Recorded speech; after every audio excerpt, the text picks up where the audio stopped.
ప్రభుత్వ తప్పిదమేనని ఒంటెద్దు నరసింహారెడ్డి అన్నారు. ప్రభుత్వం తమ తప్పుల్ని కప్పిపుచ్చుకునేందుకు డైవర్షన్ పాలిటిక్స్ ని మొదలుపెట్టారని, త్వరలో హుజూర్ నగర్ సెంటర్లో బతుకమ్మ చేతబట్టిన తెలంగాణ తల్లి విగ్రహం ఏర్పాటు చేస్తామని చెప్పారు. రేవంత్ రెడ్డి పాలనలో అన్ని వర్గాల ప్రజలు ప్రభుత్వంపై తిరగబడుతున్నారని ఆరోపించారు.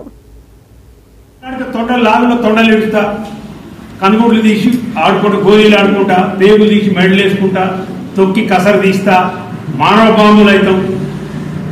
ఏం లాంగ్వేజ్ నాయన? ముఖ్యమంత్రి అయినారా బాబు? ఇప్పటికైనా కొంచెం మార్చుకో. రాష్ట్ర ముఖ్యమంత్రి, రాష్ట్ర పరువు తీయకుడు. తెలంగాణ రాష్ట్రం ఏర్పడ్డాక తొలి రోజుల్లో కేసీఆర్ గారి ప్రభుత్వాన్ని కూల్చడం కోసము 50 లక్షల రూపాయలు ఇట్లాంటి బ్యాగులు తీసుకుపోయి పట్టుబడ్డ పట్టపగలు కెమెరాల ముందు పట్టుబడ్డ దొంగలు. కాబట్టి ఈ బ్యాగ్ నీకు ఇష్టం కాబట్టి ఈ బ్యాగులో ఈయన పెట్టిన మేనిఫెస్టోలు అన్నిటి కూడా పెట్టి ఈ హుజూర్ నగర్ ఈ అడ్రస్ వారి address 854M 8-2-293-82/A road number 44 జూబ్లీస్ కాలనీ. దీనికి ఇవాళ మా హుజూర్ నగర్ నాయకులు అందరం కూడా సంతకాలు పెట్టి ఒక ఉత్తరం రాసి ఈ మేనిఫెస్టోలన్నీ కూడా అల్లబెట్టి చచ్చిపోయిన రైతుల వివరాలు పెట్టి అన్ని పెట్టి బ్యాగ్ ఇక్కడ పోస్ట్ చేయబోతున్నాం ఇవాళ రేవంత్ రెడ్డి గారు. ఈ అడ్రస్ అయ్యా దయచేసి చూసుకో. హుజూర్ నగర్ నుంచి వచ్చిన ఈ బ్యాగ్ ఇప్పుతో ఎందుకంటే అలా ఇక్కడి నుంచి ఏమైనా వచ్చిన పైసలు వచ్చిన బ్యాగ్ చూడగానే పైసలు అనుకుంటాడు ఆయన. ఇక వేరేది ఏముండదు.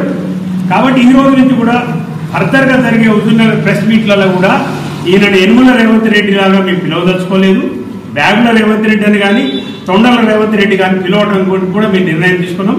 ఇక మీరు కూడా మా రాసేటప్పుడు మేము ఏ ప్రెస్ మీట్ పెట్టినా కానీ బ్యాగుల రేవంత్ రెడ్డి అనే రాయని దయచేసి మీ పెట్టిన పేరు సార్థకం చేసే విధంగా మీరు కూడా సహకరించవలసిందే విజ్ఞప్తి. మండల పార్టీ అధ్యక్షులు, ముఖ్య నాయకులు ఈ బ్యాగులు వారికి పోస్ట్ చేయడం జరుగుతుంది. రేపటి నుంచి సోమవారం నుంచి ఇవాళ హుజూర్ నగర్ ముఖ్య నాయకులు, మా టౌన్ నాయకులు, హుజూర్ నగర్ రూరల్ నాయకులు ఈ బ్యాగు పోస్ట్ చేస్తూ అక్కడ పంపిస్తారు.